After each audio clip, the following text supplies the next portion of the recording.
Biden has been called the FDR of the 21st century. the FD, the FDR of the 21st century. Anyway, so I've got a video from Professor Richard Wolff. Now he's become a frequent guest. Well, not a freaking guest, but a freaking person we talk about on my show. And so I don't know that he's not. Biden is not the FDR of the 21st century. He's not a transformative figure. He doesn't think that way. He's very right wing. He's very conservative, and you can tell on his policies. You can tell on the newest, latest, craziest stimulus bill, where you get a crummy ass check, less unemployment insurance, and most of you don't get a stimulus check, and it's very confusing. So Richard Wolff was on the Hill with Crystal Ball and Sagar and Jetty, and we've talked about them a lot here on my show. And I love their clips. They do an amazing show. It's set up like a newscast. But anyway, so Richard Wolff commented on the economy. And that's something we talk about here on the podcast all the time. He commented on just a part of the economy that I think people should speak more about. And I'm gonna just give you a little taste of what he said first. We'll come back, commentate, and then we'll show you another clip. Well, given how I'm going to answer, let me start by saying the bar is very low these days, and This is certainly better than what we've seen for quite a few years. I don't want to take away from that or deny it. It provides some relief, and it should be called a relief bill. What really irks me is the comments from some of the Democratic leaders. The other day, a statement from Joseph Stiglitz, a Nobel Prize-winning economist who should know better. This notion that it is transformative, that it's going to eradicate poverty. This is nutty. This is so far over the border that, it's in another planet.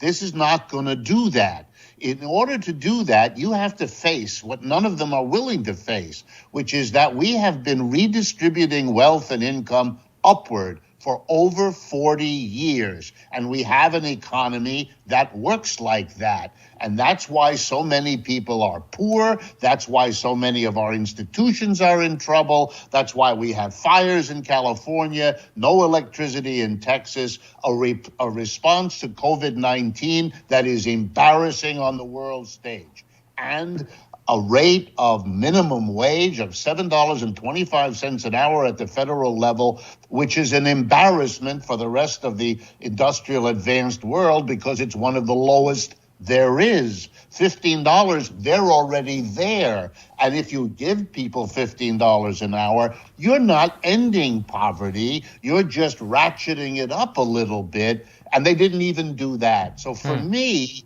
this is the kind of help. You're grateful for it, but boy, is this less than what we need. I love what he says.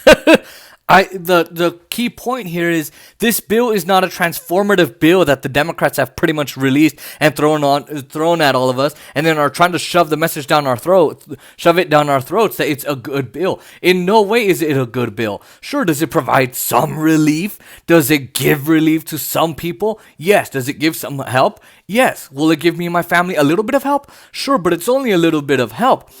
But I like what he's saying here.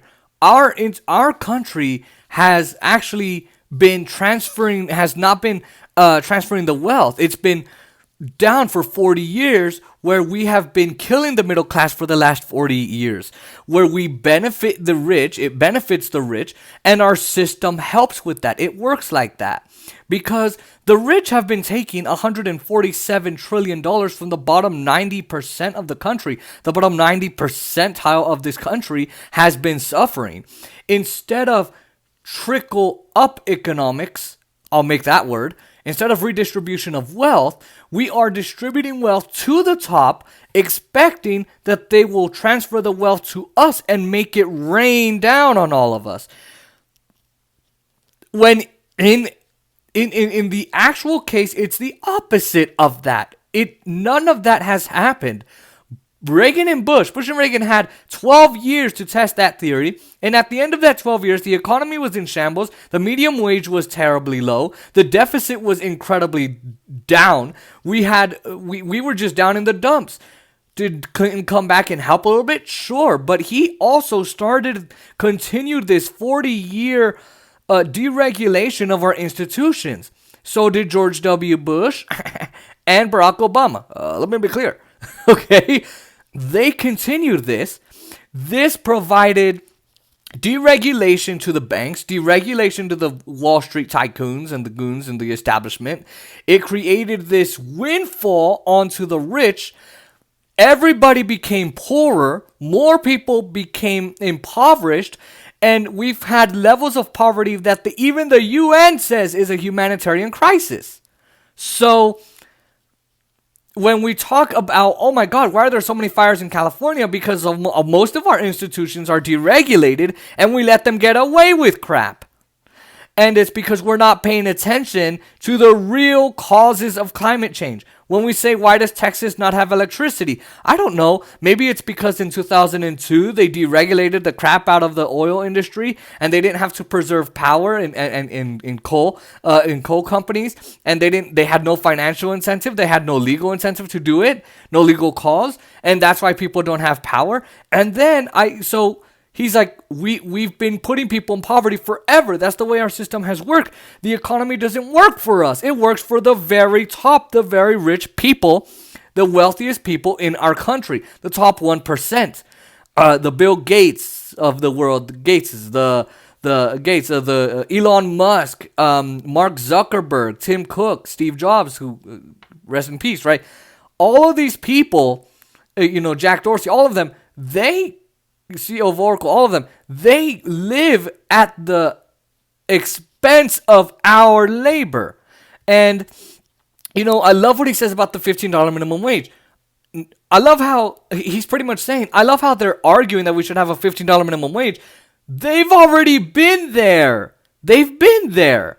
Not only are they already there, they've been there. In fact, Finland, I think they raised their wage to $25 an hour because they tied their minimum wage to productivity. We've gone over on this channel how that would help, right?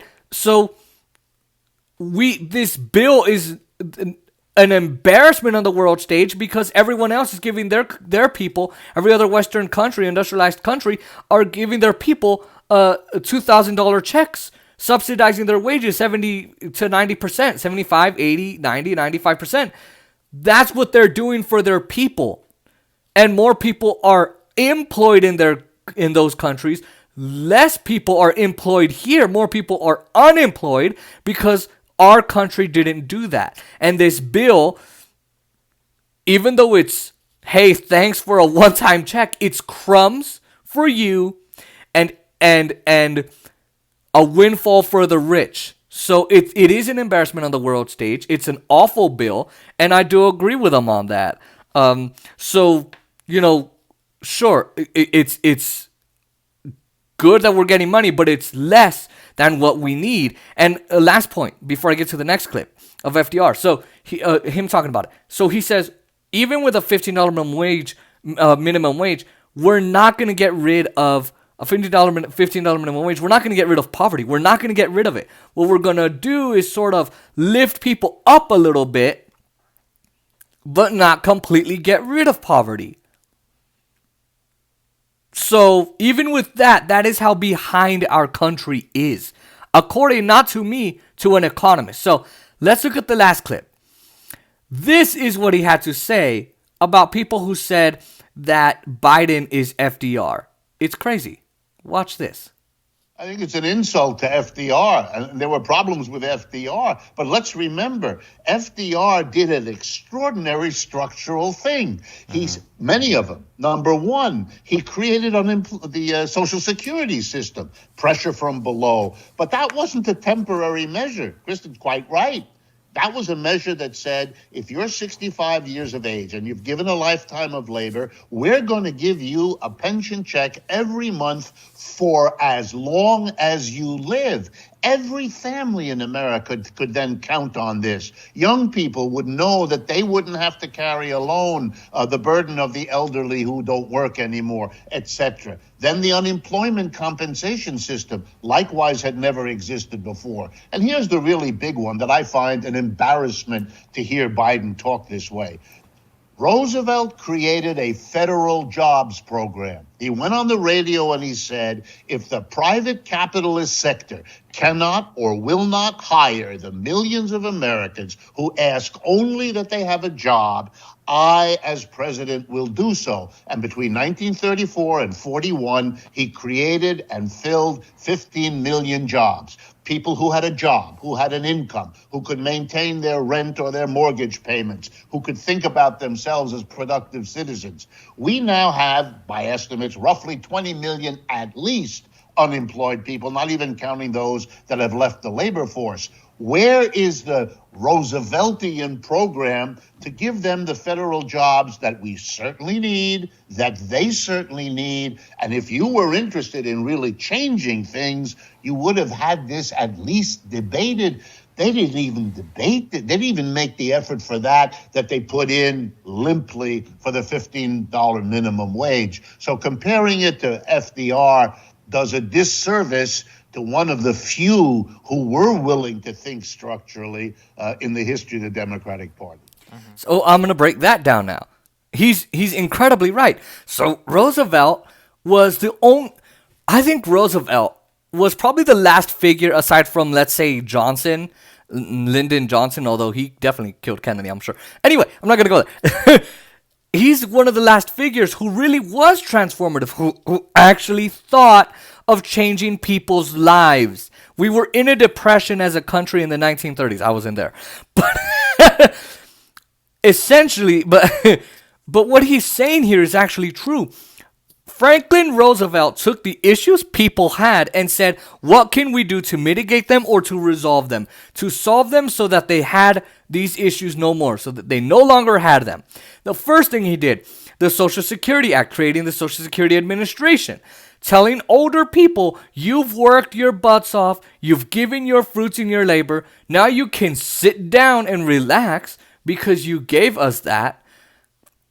So you can go ahead and get a pension check. That's what it's called, a pension check, as a thank you and for paying into the system your tax dollars, because they started collecting an income tax in 1916, 1917 with Woodrow Wilson.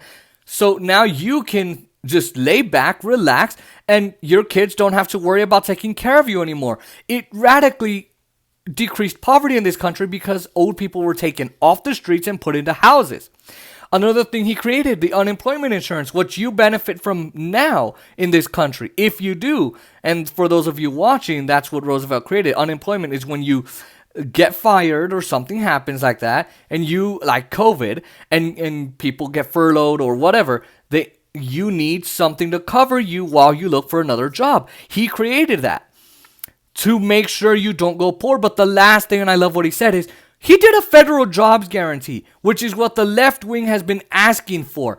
And he employed 15 million people. He did the Civilian Conservation Corps. A lot of what you see, I think it was called, what you see, a lot of the land that you see, a lot of the deserts, the parks and the national parks, and kind of a lot of those things that you see were built by Americans who now had an income, who now were productive in society, and who now actually had money to pay their rents, their mortgages, their power, their food, their whatever electricity there was at that time, in the 40s and really in the 30s and the 40s, and they were productive. He put people to work, and he said, okay, fine, private companies, if you don't put these people to work, I will. Okay, go ahead, do it.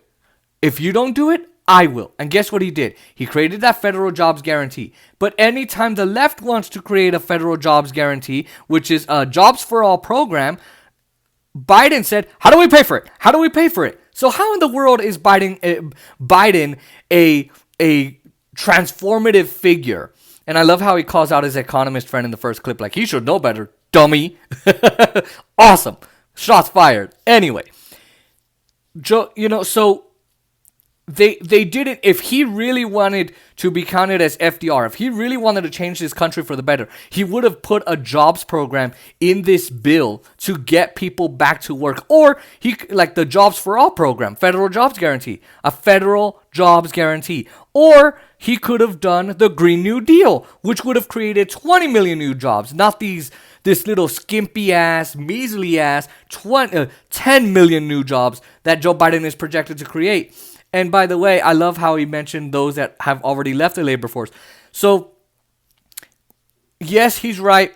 They didn't even talk about a transformative jobs program that could change this country from a disaster with a crash and a pandemic at the same time, which has never happened in the country's history before, even though we had the 1918 flu and the 1930s Great Depression.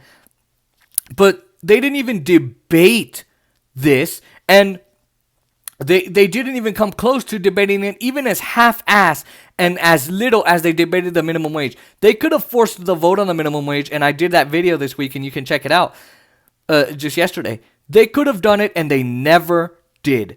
So this is an embarrassment, as he says. Biden is an embarrassment, and it's an embarrassment for the history of the Democratic Party when in its history they've had people like Kennedy, LBJ, Truman, Roosevelt, and Teddy Roosevelt. So love this clip from Professor Richard Wolff. Check him out. Check out his work.